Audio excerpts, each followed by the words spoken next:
Hey guys, Austin here with the pregame report between the Anaheim Ducks and the Edmonton Oilers. Now, this is like the third time I have recorded this video because every time I record it, something different changes when it comes to the lineups. And speaking of the lineups, I am presenting the pregame report in a different fashion today. I've made a couple changes, and if you end up liking it, make sure you hit like. And if you really like it, make sure you hit subscribe, hit that little bell so that you never miss any notifications when I upload videos. But with all that out of the way, let's head into the projected lineup. Now, when I was recording earlier, I had my own projected lineup because I did not expect some major changes from the game against Vegas. However, Chris Knobloch had a different idea. So Tony Brar on Twitter, so at Tony Brar OTV, Oilers practice in Coachella Valley. RNH McDavid Hyman. Perfect. That's the top line. Going back to it, love to see it. Now we have Evander Kane, Leon Draisaitl, and Corey Perry on the second line.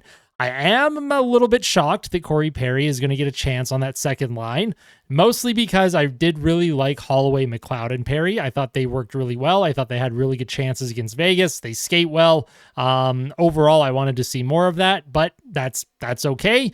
My only issue with the second line is how slow this line is going to be. Kane, Draisaitl, and Perry don't exactly exude foot speed, so I'm really curious to know what that line is going to look like. I want to know what kind of forecheck they're going to work on. I have no idea what's going to happen against Anaheim now, but that's a curious one. So we'll move on from there. Third line is Holloway, McLeod, Foegele. I don't have too many issues with that line. That is a speedy line. I have a feeling that line is going to be very good. I think Dylan Holloway has been very good since he came back.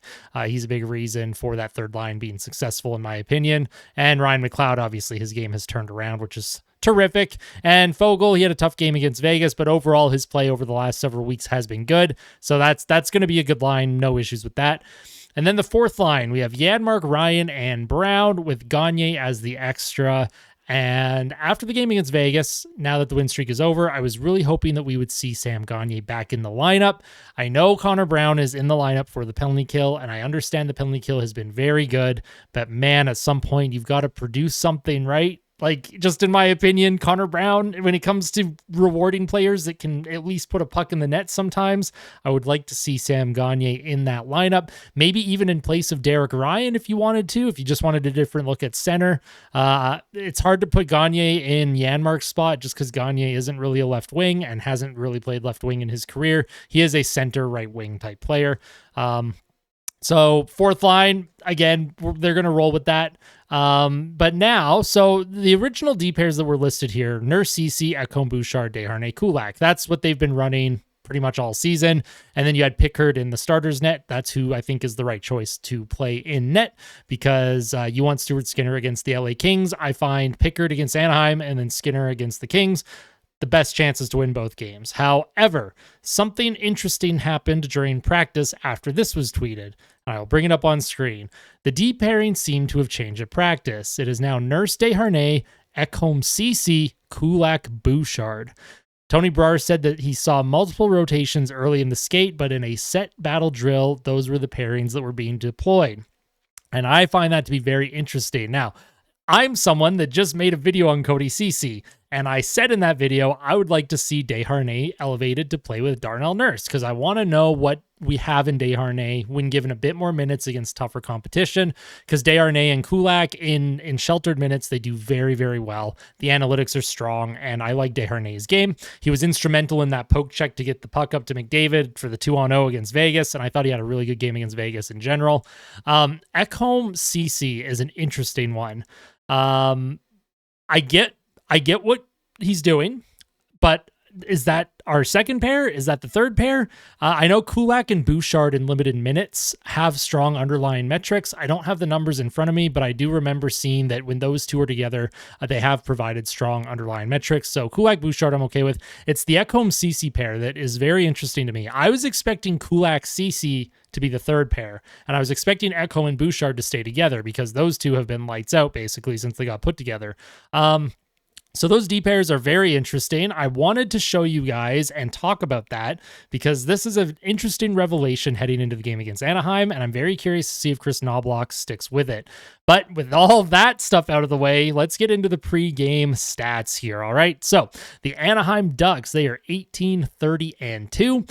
They are 4-5-1 in their last 10 games. Now I've made a little change. Beside the last 10, I also put what the current streak is for the team. So for Anaheim W2, that means they've won 2 games in a row, and they have won 3 of their last 4. I just wanted to point that out because I don't think Edmonton should be underestimating this opponent. Anaheim had a horrific streak during November and December where they just could not win any game at all. But it looks like they're maybe starting to turn things around. They're starting to score a bit more goals. So we'll see what kind of performance Edmonton has against them. But moving forward, Anaheim's expected goals for this season ranks 28th at 44.64%. Anaheim's power play ranks 21st at 18%. Anaheim's penalty kill ranks 22nd at 77.9%. They only score 2.56 goals per game, which ranks 29th. They give up 3.4 goals per game, which ranks 26th. And their team save percentage at even strength is 89.69%, which ranks 19th. And that's actually pretty respectable considering how, I would say, negative Anaheim's metrics are. So it shows that their goaltending at least shows up most of the time. Just looking at that with context.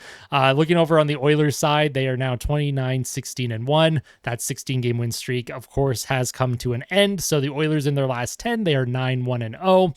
L1, meaning they are on a 1-game losing streak. Their power play is ranked 3rd at 26.8%. Their expected goals for is 2nd in the league at 57.63%. They are only behind the Carolina Hurricanes in expected goals for percentage now. Edmonton's penalty kill ranks 4th, which is 83.2%. The penalty kill has been lights out. We love to see it. Edmonton scores 3.46 goals per game, which ranks 6th. They give up 2.76 goals per game, which ranks 8th. And their team save percentage remains 2nd in the league at 91.90%. At even strength. So the Oilers, they play at 8 p.m. My score prediction is 5-2. The last 2 matchups between these 2 teams, Edmonton beat them 7-2 back in, I want to say New Year's Eve. Maybe it was New Year's. And then before that, I think they beat them 8-2 on home ice. So I'm a little bit more conservative with my score prediction here. I'm going to go 5-2. And then my player to watch is going to be Evander Kane. That has not changed after the new information with the projected lineups. I think Evander Kane is an interesting player. I think he's due to start producing again.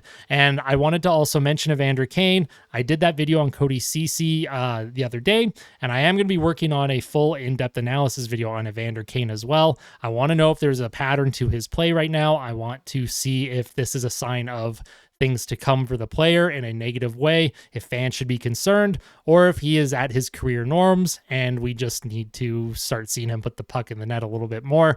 But what do you guys have for me? I want to know what your thoughts on the new lineups are, the new defensive pairs, Calvin Pickard starting, and I want to know your score prediction and all of your game day thoughts. Make sure you let me know in the comment section below. As always, if you liked today's video, make sure you hit like. If you really liked it, make sure you hit subscribe, and I will see you in the post-game debrief. You guys take care.